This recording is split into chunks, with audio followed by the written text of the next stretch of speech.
So if there was one thing tonight that I'd like you to walk away from, because I'm going to present a lot of information. We're going to go very quick because they're going to start waving and saying, you're running out of time and we might not even cover all the slides. But that's unimportant to me, because what's really important is the message. And that is, ask, don't tell. What's the message? Ask, don't tell. Oh, come on. You guys are in education. You can do better. What was the message? Awesome. Because if you just think about that for a moment, tomorrow or the next day when you're in that situation with your son or your daughter, at school, in the office, it works. It really does. It changes the whole dynamic of the relationship with the people that you're working with. So I forget. What was that you didn't want to remember? I have an active working memory thing. What? You have to remember. Oh. Ask. Don't tell. Awesome.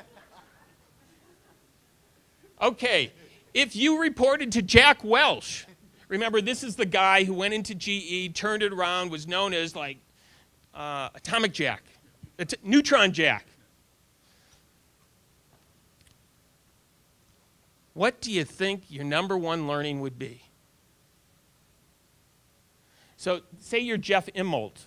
Right? Jeff is the new CEO chairman of GE today.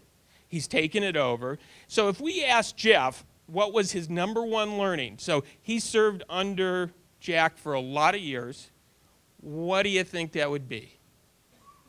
Well, it's a little tougher. It takes a little more time on these tougher questions. Okay, here we go. The ball's about to drop. Okay. Asking questions. It's amazing how you knew intuitively that it was asking questions. In fact, it is asking questions. For those of you, this is one where I actually have the answer because a friend of mine was roommates in college. I know, how many extensions do we have to Jeff Immelt? But to Jeff Immelt. And my buddy asked him, what was the number one thing you learned from Jack? And it was... Yes, he said that Jack at a dinner like this would sit down and he wouldn't, if he didn't know you, it wouldn't matter. He would ask everything and anything. And he had a ferocious curiosity, but he was always driven towards a goal. So it wasn't just blanket curiosity.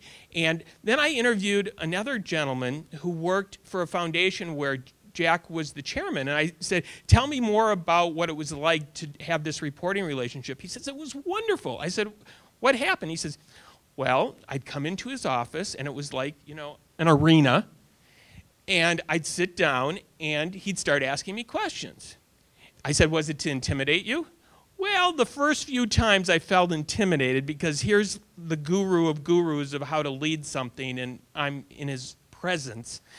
And he said, over time, that disappeared, and what I really understood was he's really asking me the questions I needed to understand, to look at this in a much deeper, richer perspective. And that he never told him once the answer. In 3.5 years of reporting to Jack Welch, he never once told him the answer. I thought that was amazing, because that's not the media impression that we have of that type of leader.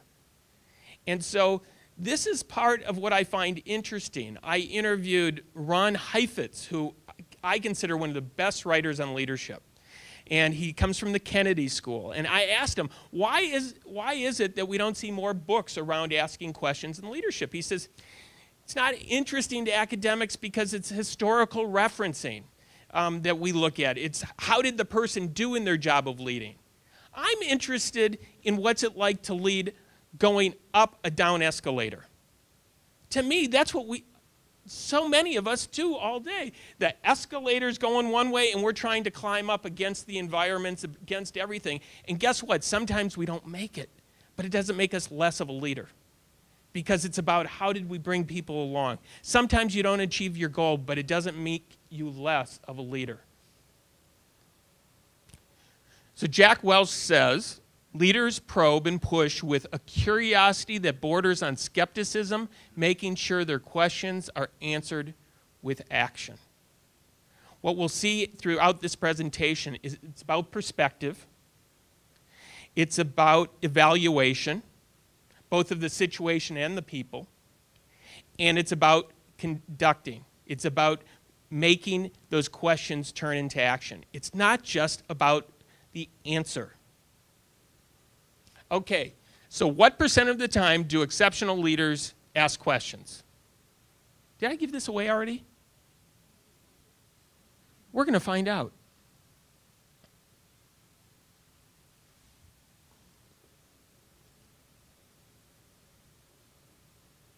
The ball's going down. Here it comes. Okay. Click again. There we go. 100% of the time says 50%. It's actually between 70 and 80% is what I've found so far. But now I'm going to add this to my numbers because I'm just continuing to get more and more data around this. But when I interviewed these people, they said they spent 70 to 80% of their time asking questions. So this begs the question. There's all these books. There's over 10,000 books on leadership. So why another one, right?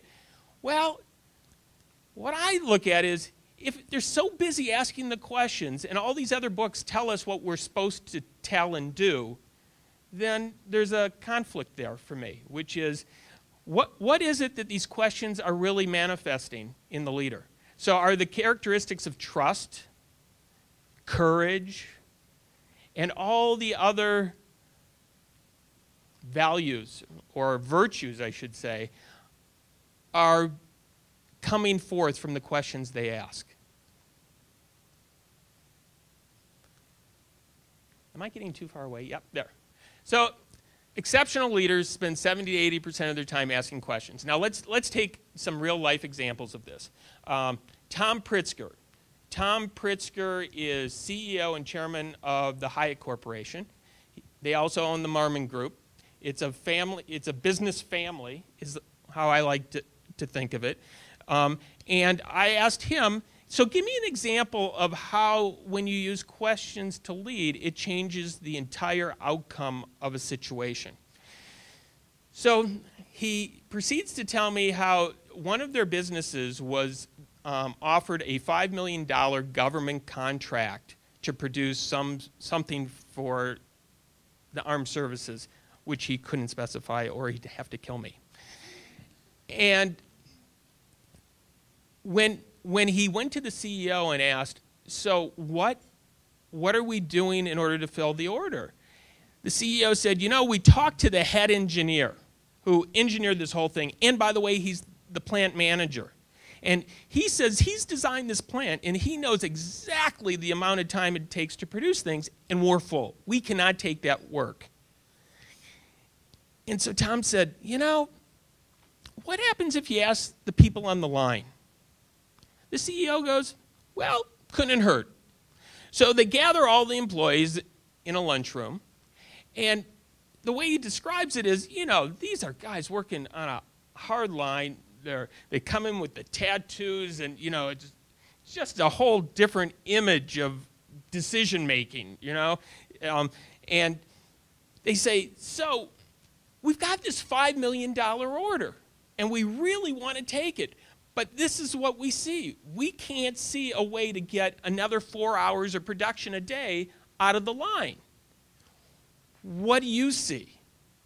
One of the guys scratches his head and he says, well, if you put some shelves right here in my station and move my station about 15 degrees, I can get you 20 minutes. And another one says, whoa. You're saying we could spend money here to save time? Yeah. Oh, gosh, I can get you 10 minutes easy simply by moving my stool this far. Really?